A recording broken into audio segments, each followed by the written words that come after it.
তাদেরকে আল্লাহ বললেন, মায়ের নারীর সঙ্গে বাচ্চার নারীটাকে জুড়ে দাও। মা যে খাবারটা খাবে বাচ্চা সেই খাবারটা খাবে, মা যে খানাটা খাবে বাচ্চা সেই খানাটা খাবে। ও সোনার মালিক, নওজোয়ান তরুণ যুবকেরা, শোনাচ্ছেন মুরব্বী আব্বা জানেরা আমার, ফেরেশতারা পাল্টা প্রশ্ন করেছিলেন, ও রব্বে আল্লাহ, ও রব্বুল আলামিন, আপনি বড় সাধনা করে গাল বানিয়েছি, যে গাল দিয়ে বান্দা পৃথিবীর জমিনে খাবে, গাল দিয়ে কথাবার্তা বলবে, বান্দা গাল দিয়ে খাওয়া দাওয়া করবে। আপনি মায়ের গর্ভে গাল দিয়ে কেন খাওয়া দেবেন না? গাল তো খাওয়ার জন্য বানিয়েছিলেন, নারী টু নারী কেন খাওয়া দেবেন? আপনি তো গাল বানিয়েছেন খাওয়ার জন্য, তাহলে গাল দিয়ে কেন খাওয়া দেবেন না? নারী টু নারী কেন খাওয়া দেবেন? আল্লাহ বাবা বললেন, ক্বালা ইন্নী আ'লামু মা লা তা'লামুন। ও ফেরেশতারা শুনে রাখো, আমি আল্লাহ যেটা জানি তোমরা সেটা জানো না, আমি আল্লাহ যেটা বুঝি তোমরা সেটা বুঝো না। ও ফেরেশতারা শুনে রেখে দাও, মায়েদের গর্ভেতে যখন কোনো বাচ্চা আসে, মায়েদের মাসেতে একটা নাবাক রক্ত বার হয়। বাচ্চা যখন গর্ভে চলে আসে, ওই নাবাক রক্তটা আর বার হয় না। নাবাক রক্তটা গর্ভের ভিতরে জমে থাকে, নাবাক রক্তটা পেটের ভিতরে জমে থাকে।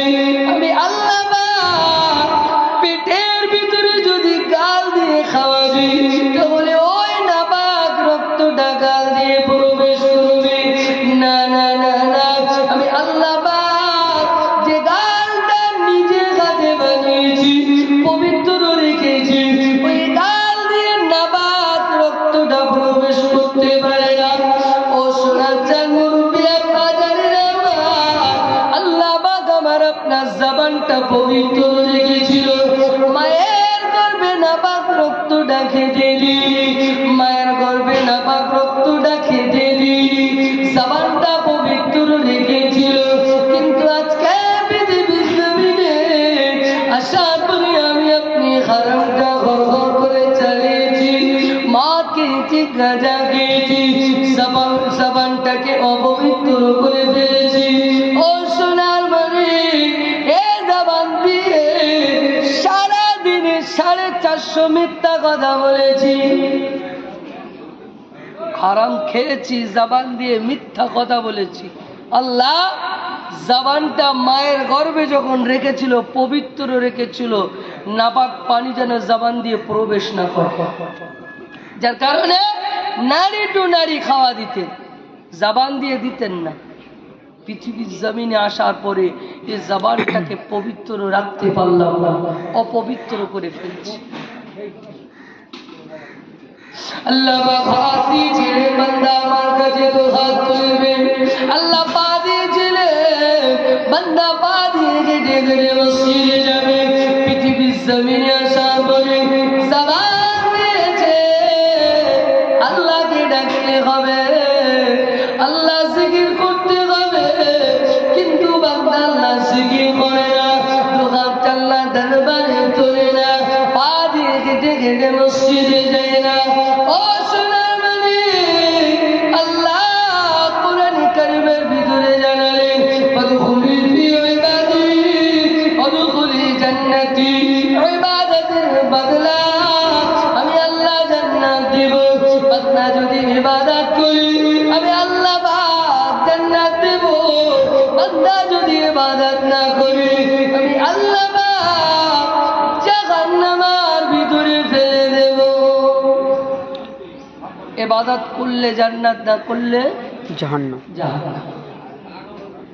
কোন এক কবি হিন্দিতে বড় সুন্দর করে বলেছেন, জৈসে করনি ওইসে ভরনি, না মানে তো করকে দে, জান্নাত ভি হ্যায় জাহান্নাম ভি হ্যায়, না মানে তো মারকে দে। আমরা বাংলাতে একটা কথা বলি, যেমন কর্ম তেমন ফল, যে যেমন কাজ করবে ফল তেমন পাবে, যে জান্নাতও আছে জাহান্নামও আছে, যেমন কাজ করবে ফল তেমন পাবে। যদি কথাটা না বিশ্বাস হয়, কাজটা করে দেখতে হবে ফল পাওয়া যায় কিনা। জান্নাতও আছে জাহান্নামও আছে, যদি না বিশ্বাস হয় একবার মরে দেখতে হবে জান্নাত জাহান্নাম আছে কিনা। মরণের পরে বুঝবো জান্নাত জাহান্নাম আছে কিনা। সোনার যুবকেরা ও সোনার চাঁদ মুরব্বিয়া বাজারেরা, আল্লাহ পাক পৃথিবীর জমিনে পাঠিয়েছি, জান্নাতে যাবার বড় আশা রয়েছে, জান্নাতে যাবার বড় ইচ্ছা রয়েছে, জান্নাতে যাবার বড় আশা রয়েছে।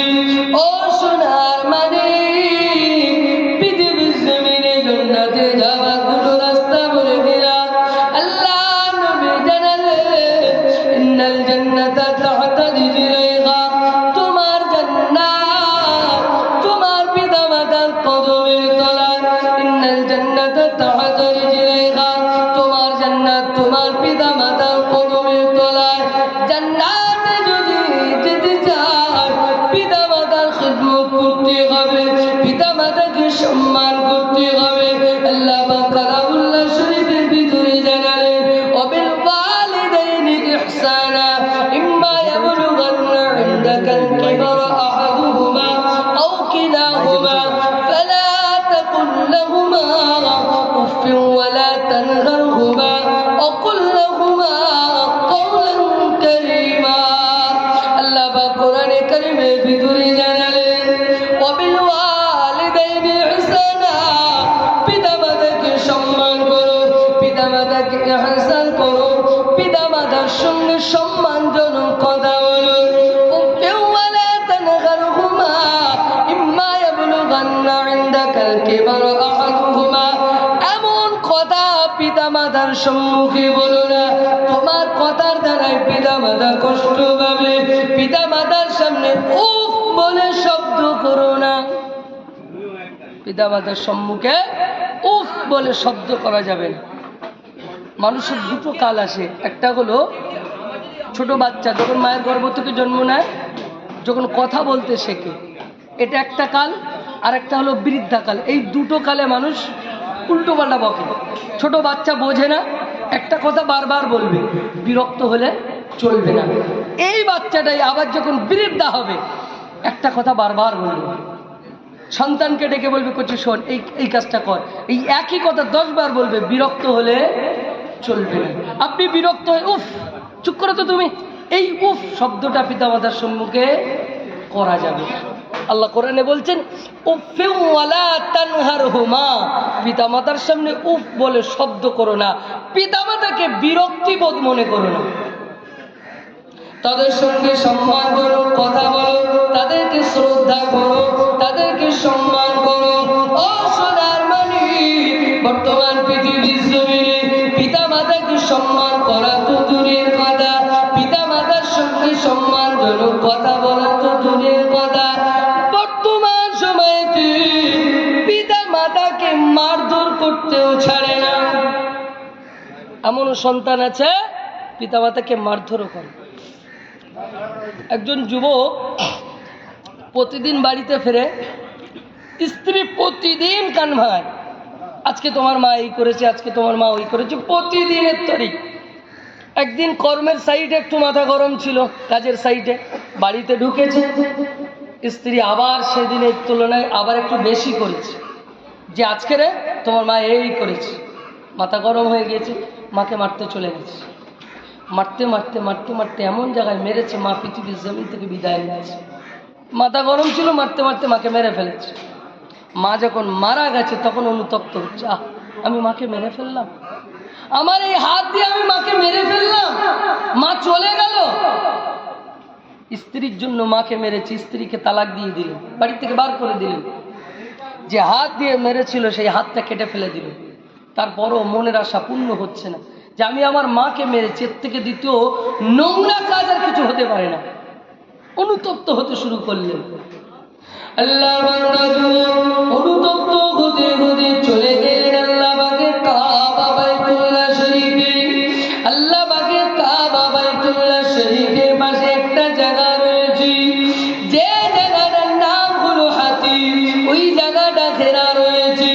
আপনারা যারা হজ পাকে গিয়েছেন তারা জানেন কাবা শরীফের একটা সাইডে একটা জায়গা হাতিমের পাশে দাঁড়িয়ে দাঁড়িয়ে আল্লাহ পাকের কাছে দোয়া চায়, রব্বুল আলামিন আল্লাহ আমার মাকে আমি মেরে ফেলেছি, ও রব্বুল আলামিন আল্লাহ আমার মাকে আমি কষ্ট দিয়েছি, আমার হাত দিয়ে আমি মাকে মেরে ফেলেছি, এই হাতটাকে কেটে ফেলে দিয়েছি, আল্লাহ আপনি আমাকে ক্ষমা করে দেন, আল্লাহ আপনি আমাকে মাফ করে দেন। 1 বছর নয়, 2 বছর নয়, 12টা বছর কাবা শরীফের ধারে কাটিয়ে দিয়েছে আল্লাহ পাকের একজন ওলি বান্দা। পরপর 7 বছর হজ পাকে যাচ্ছেন, হজ পাকে গিয়ে দেখতে পাচ্ছেন একজন যুবক ওই কাবা শরীফের পাশে দিয়ে দাঁড়িয়ে রয়েছে। আল্লাহর একজন ওলি প্রতি বছরে হজ পাকে যায়, আর 7 বছর পর পর যাচ্ছেন, গিয়ে দেখছেন কাবা শরীফের পাশে ওই যুবক, হাত কাটা যুবক দাঁড়িয়ে আছে, দোয়া করছে। তিনি ভাবলেন ইনি হয়তো আমার থেকে বড় আল্লাহর ওলি হবে, কারণ আমি আর 7 বছর ওনাকে দেখছি ওই একই জায়গায় দাঁড়িয়ে, হয়তো আমার থেকে বড় ওলি কেউ হবে, একটু যাই দোয়া নিয়ে আসি, একটু ওনার কাছ থেকে দোয়া নিয়ে আসি। তিনি পা পা করে তার কাছে এগিয়ে গেলেন, তিনি দোয়াটা শেষ করলেন, বললেন আপনাকে আমি আজ 7 বছর যাবৎ দেখছি, আপনি একটু আমার জন্য দোয়া করবেন, নিশ্চয়ই আপনি আল্লাহর কোনো প্রিয় বান্দা হবে। ওই সময় মাকে মারা যুবক, মাকে মেরে ফেলা যুবক ওই সময় আল্লাহর ওলিকে বললেন, ও আল্লাহ পাকের বান্দা শুনে রেখে দেন, জেনে রেখে দেন, আমি আল্লাহর প্রিয় বান্দা না, আমি আল্লাহর নাফরমান বান্দা, আমি আমার মাকে মেরে ফেলেছি, আমি আমার মাকে হাত দিয়ে মেরে ফেলেছিলাম, হাতটা কেটে ফেলে দিয়েছি, স্ত্রীর জন্য মাকে মেরেছিলাম, স্ত্রীকে তালাক দিয়ে দিয়েছি, আজ কাবা শরীফের ধারে এই হাতিমের পাশে দাঁড়িয়ে দাঁড়িয়ে 12টা বছর কাটিয়ে দিয়েছি, না জানি আমার আল্লাহ ক্ষমা করবে কিনা। আল্লাহর ওলি একটু কাশফের হালাতে, আল্লাহর ওলি যারা হয়, মাহবুব বান্দা যারা হয়, পিয়ারা বান্দা যারা হয়, আল্লাহর সাথে তাদের কথা হয়, আল্লাহর সাথে তাদের কথা হয়। আল্লাহর ওলি একটু কাশফের হালাতে আল্লাহর সঙ্গে কথা বললেন। যুবকের অবস্থাটা কি দেখি একটু, কাশফের হালাতে আল্লাহর সঙ্গে কথা বললেন। আল্লাহ বললেন ওকে আমার কাবা শরীফ ছেড়ে দিয়ে চলে যেতে বলো, ও যেন আমার কাবার ধারে না থাকে, চলে যেতে বলো এখান থেকে, যাকে মেরেছিল তার কবরের পাশে চলে যাও। কত বছর কাটালো? 12 বছর। এরপরও আল্লাহ এখনো ক্ষমা করেনি। 12 বছর কাটিয়ে দিয়েছে, এরপরও আল্লাহ এখনো ক্ষমা করেনি। চলে যাও, যাকে মেরেছো তার কবরের ধারে। একটা হলো হুকুকুল্লাহ আর একটা হচ্ছে হুকুকুল ইবাদ, একটা হচ্ছে আল্লাহর হক, একটা হচ্ছে বান্দার হক। বান্দার হক মেরে মসজিদে গিয়ে যদি বলে আল্লাহ আল্লাহ আল্লাহ বলছে, বেরো এখান থেকে। বান্দার হক মেরে মসজিদে গিয়ে জিকির করছে, পরের আল ঠেলে মসজিদে গিয়ে জিকির করছে, দালালি করে মসজিদে গিয়ে জিকির করছে, আল্লাহ কবুল করবে? একটা হচ্ছে আল্লাহর হক, একটা হচ্ছে বান্দার হক। হক মেটাও, আল্লাহ বলছে বান্দা যদি ক্ষমা করে আমি আল্লাহ ক্ষমা করব। আর আমার আল্লাহ, আমি আমার কাছে যেটা ভুল করেছো আমি আল্লাহ ক্ষমা করে দেবো, কিন্তু বান্দার কাছে যে ভুলটা করেছো আগে বান্দার কাছে চলে যাও, বান্দা ক্ষমা করলে আমি আল্লাহ ক্ষমা করব। চলে যাও, যাকে মেরেছো তার কবরের পাশে। বান্দা কাবা শরীফটা ছেড়ে দিয়ে আপনার বাড়িতে চলে গেলে, বাড়িতে আসার পরে সয় সম্পত্তি যা কিছু ছিল সমস্ত কিছু আল্লাহ রাস্তায় সাদকা করে দিয়েছে, আল্লাহ রাস্তায় বেরিয়ে দিয়েছে।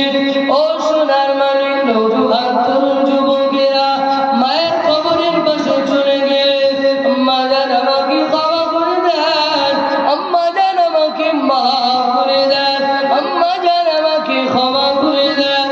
ও সোনা চাঁদ মুরব্বি আব্বা জানেরা আমার,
মারা গিয়েছে, কবরে চলে গিয়েছে, আল্লাহ বলছেন আমি এখনো ক্ষমা করিনি, কারণ যাকে মেরেছিল সে তো ক্ষমা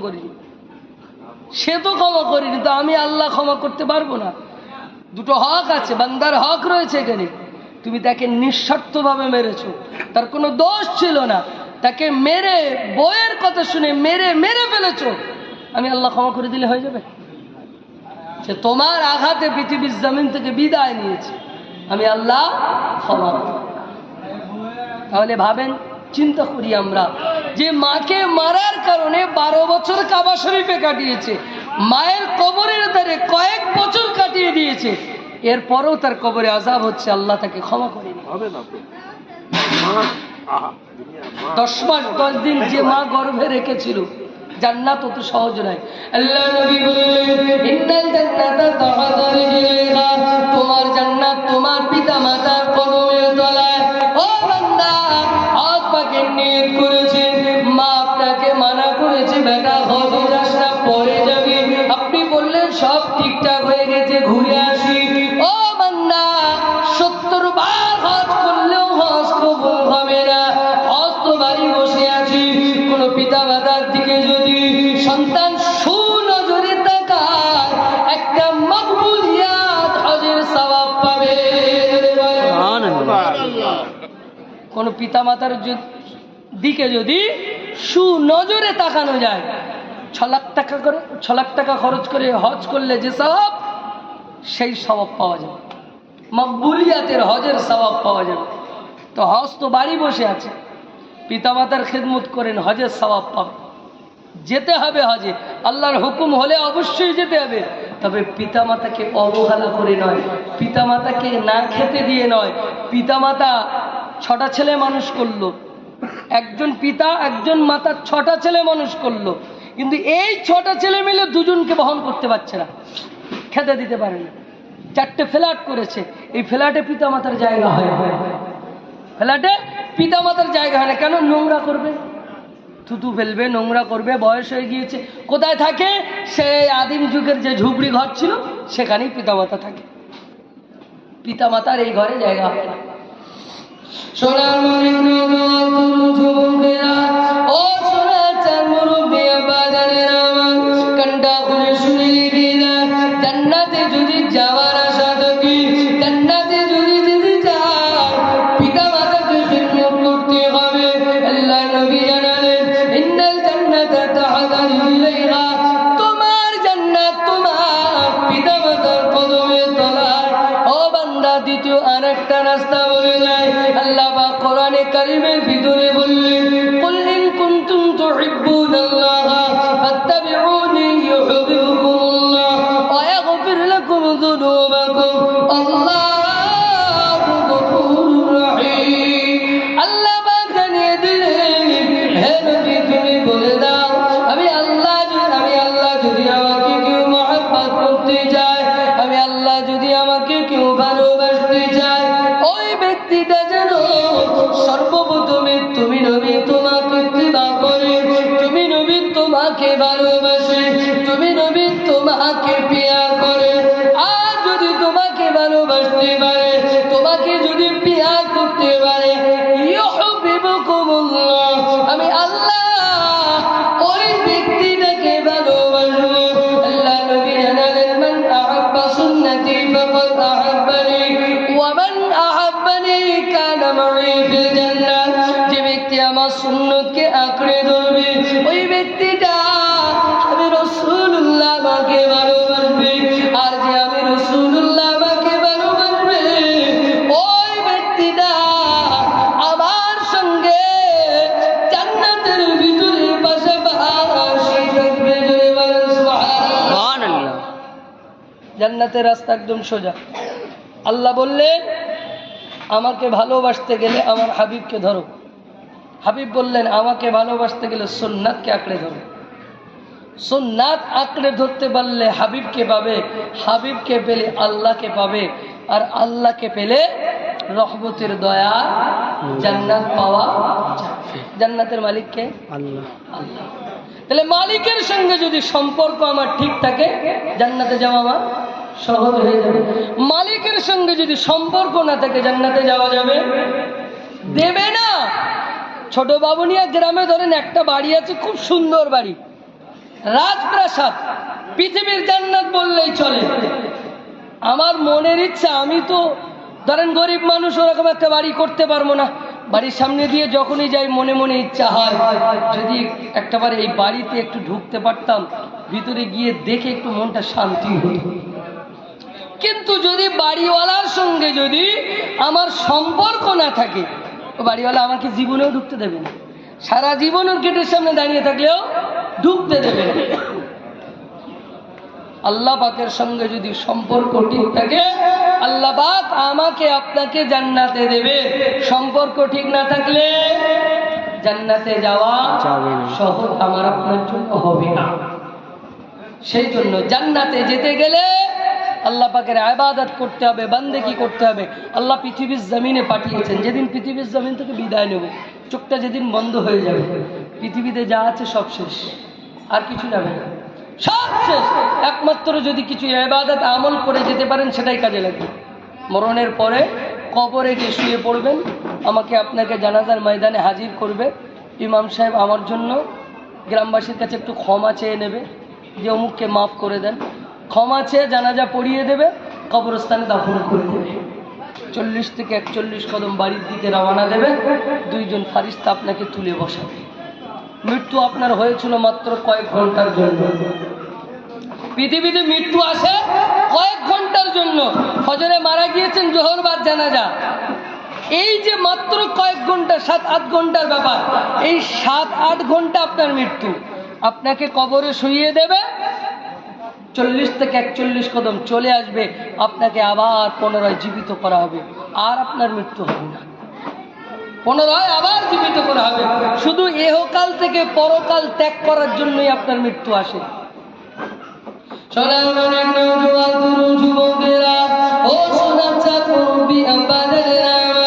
আমাকে আপনাকে কবরে শুইয়ে দেবে, 40 থেকে 41 কদম যেই না চলে আসবে, আমার আপনার কবরে দুইজন ফারিস্তা প্রবেশ করবে।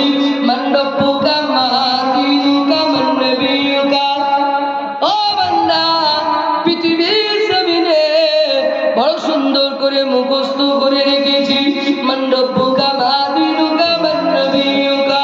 কবরের প্রশ্নের উত্তরটা দেব, কিন্তু আমলে পরিণত করিনি।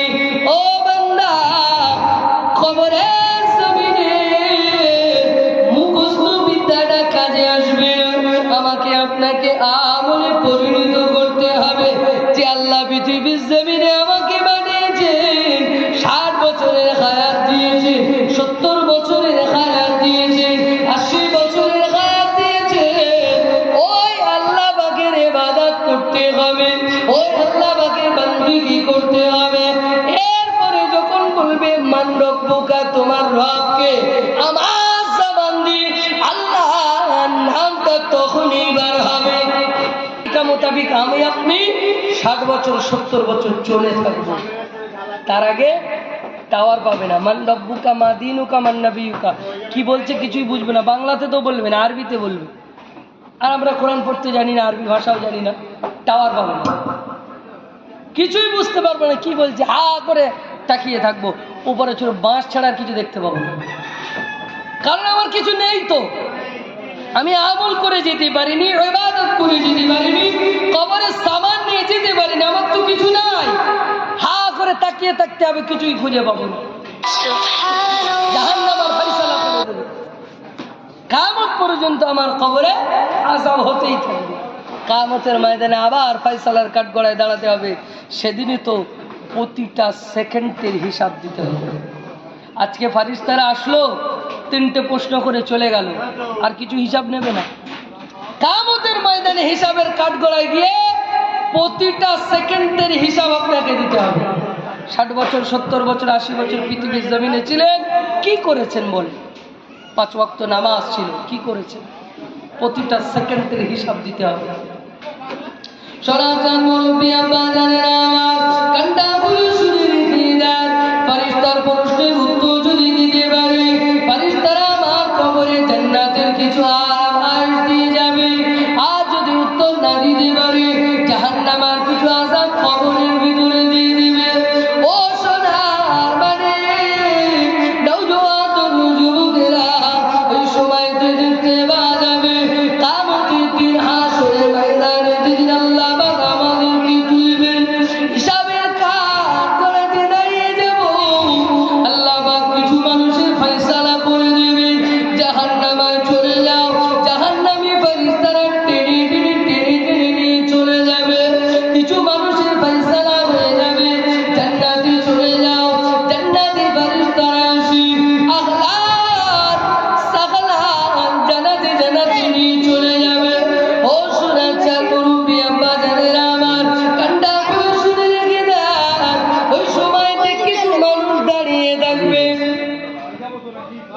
মানুষের ফয়সালা হবে জান্নাতে, কিছু মানুষের ফয়সালা হবে জাহান্নামে।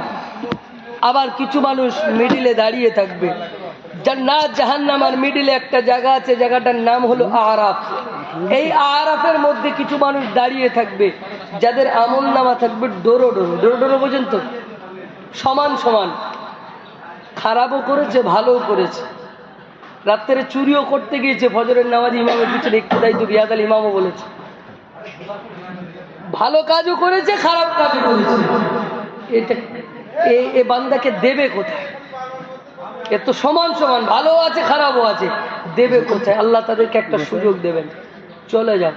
এই হাসরের ময়দানে তোমার আত্মীয় স্বজন, আব্বা আম্মা সবাই রয়েছে, সবার কাছে চলে যাও। একটা একটা করে আমল, একটা করে নেকি আনো। যদি আনতে পারো, আমি আল্লাহ পাক জান্নাতের ফয়সালা করে দেব। প্রতিটা বান্দা চলে যাবে, আর আব্বাসীরা চলে যাবে, আম্মা জানের কাছে চলে যাবে। ও আমার আম্মা জান, পৃথিবীর জমিনে বড় মহাব্বত করতে, পৃথিবীর জমিনে বড় ভালোবাসতে, শীতের দিনেতে আপনার বিছানায় পেশাব করে দিয়েছিলাম, লেপেতে পেশাব করে দিয়েছিলাম। শীতের দিনেতে পেশাবের উপরে তুমি শুয়েছিলে, আমাকে তোমার বুকের উপরে তুলে নিয়েছিলে। ও আমার আম্মা জান, আমাকে বড় মহাব্বত করতে, আমাকে বড় ভালোবাসতে। ওই সময়তে আম্মা জান বলবে, তুমি কে, কোথা থেকে এসেছো? পৃথিবীর জমিনে আমার কোনো সন্তান ছিল না, পৃথিবীর জমিনে তো আমার কোনো সন্তান ছিল না, তুমি কে? দূর হটো। এখন যদি পৃথিবীর জমিনে জীবিত অবস্থায় কোনো পিতামাতা কোনো সন্তানকে বলে তুই আমার সন্তান না, ও আর পিতামাতার সঙ্গে ওই বাড়িতে থাকবে বলে মনে আছে? ও তো বাড়িতে বেরিয়ে যাবে। পিতামাতা যখন বলছি আমার সন্তান নাই, হাসরের ময়দানে ওই একটাই কথা বলবে, পৃথিবীর জমিনে তো আমার কোনো সন্তান ছিল না, তুমি কোথা থেকে এসেছো?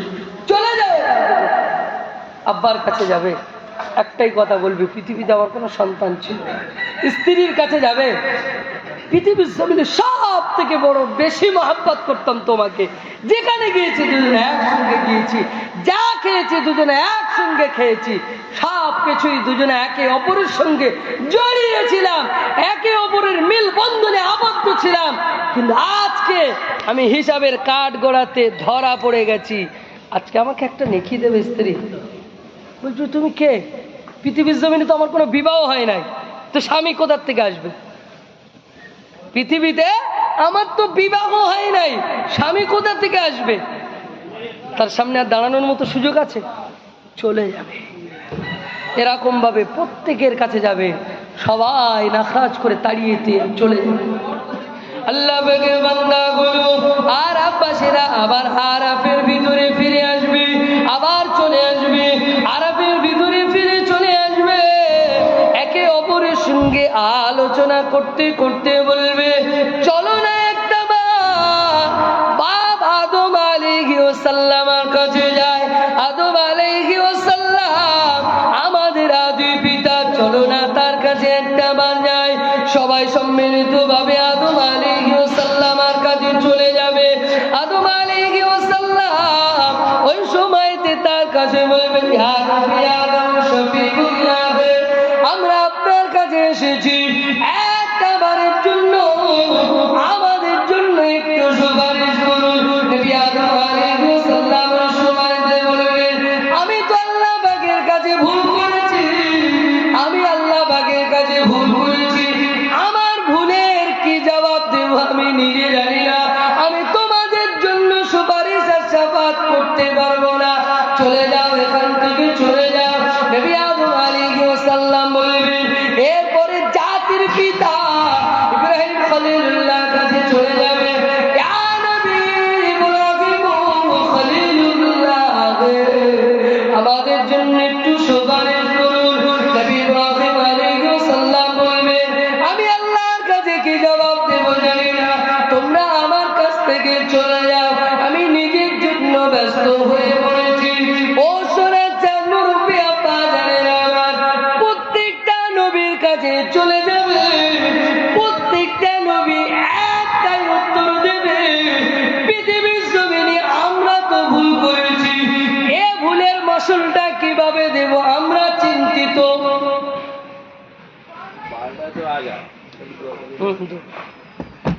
এ ভুলের কারণে আমরাই চিন্তিত তোমাদের জন্য কি সুপারিশ করব। পৃথিবীর জমিনে অনেক পীর আছে, ঘটি পীর, বাটি পীর, বালতি পীর আছে, জান্নাতের সার্টিফিকেট দেয়, জানেন তো? জান্নাতের সার্টিফিকেট দেয়, আমার দামান ধরো জান্নাতে চলে যাবে। অনেক পীর সাহেব আছে। নবী আদম আলাইহিস সালাম, জাতির পিতা ইব্রাহিম আলাইহিস সালাম যদি বলে আমি সুপারিশ করতে পারবো না, নিজের জন্য ব্যস্ত। আর পৃথিবীর চটি পীরগুলো কোথা থেকে আসে যারা বলে জান্নাতে সার্টিফিকেট দেবো? এরা কোথায় গিয়ে শোবে, নিজের ঠিক নেই। এরা কোথায় গিয়ে দাঁড়াবে, নিজে পেটা পকেট ভরাবার দেন না। যাই হোক, নবী অবশেষ আবার আরাফের ভিতরে চলে আসবেন, বান্দাগুলো অবশেষ সকলেই আলোচনা করবে, চলো না একটা বার আখেরি নবী, শেষ নবী, নবী মুহাম্মদুর রাসূলুল্লাহর কাছে যাই। সকলে সম্মিলিতভাবে নবী মুহাম্মদুর রাসূলুল্লাহর কাছে যাবে। সকলেই যেই না নবীর কাছে বলবে হুজুর আপনি আমাদের জন্য সুপারিশ করুন, নবী সিজদায় পড়ে যাবেন, আল্লাহর কাছে দোয়া চাইবেন, আল্লাহ আপনি যত সময় বান্দাগুলোকে জান্নাতের ফয়সালা করবেন না, তত সময় পর্যন্ত আমি সিজদা থেকে মাথাটা তুলব না। জোরে বলে, আরেকটু জোরে বলে, আমি ওই সময় পর্যন্ত মাথাটা তুলব না। আমার আল্লাহ ক্ষমা করে দেবেন, জানিয়ে দেবেন বান্দাকে জান্নাতের ভিতরে দিয়ে দাও। জোরে বলেন সুবহানাল্লাহ। সেই জন্য সবার কাছে অনুরোধ, পৃথিবীর জমিনে জান্নাতে যাওয়ার আশা আছে, ইচ্ছা আছে, জান্নাতের রাস্তাতে আমাদেরকে চলতে হবে। চলে আমরা সকলেই যাব, কেউ পৃথিবীর জমিনে থাকতে আসেনি। আজকের আমার দাদু বিদায় নিয়েছেন, এই রাস্তায় আমাদেরকেও যেতে হবে, আমার আব্বাকেও যেতে হবে, আমাকেও যেতে হবে, আমার ছেলেকেও যেতে হবে, আমার চাচাকেও যেতে হবে। একই রাস্তায় সবাইকেই চলে যেতে হবে, আমার গ্রামবাসী, পাড়া প্রতিবেশী সবাইকে একইভাবে, একই পন্থায়, একই রাস্তায় সবাইকেই চলে যেতে হবে। কিন্তু কখন যাব কেউ জানি না। দাদু চলে গেছেন, আব্বা বেঁচে আছে, আমি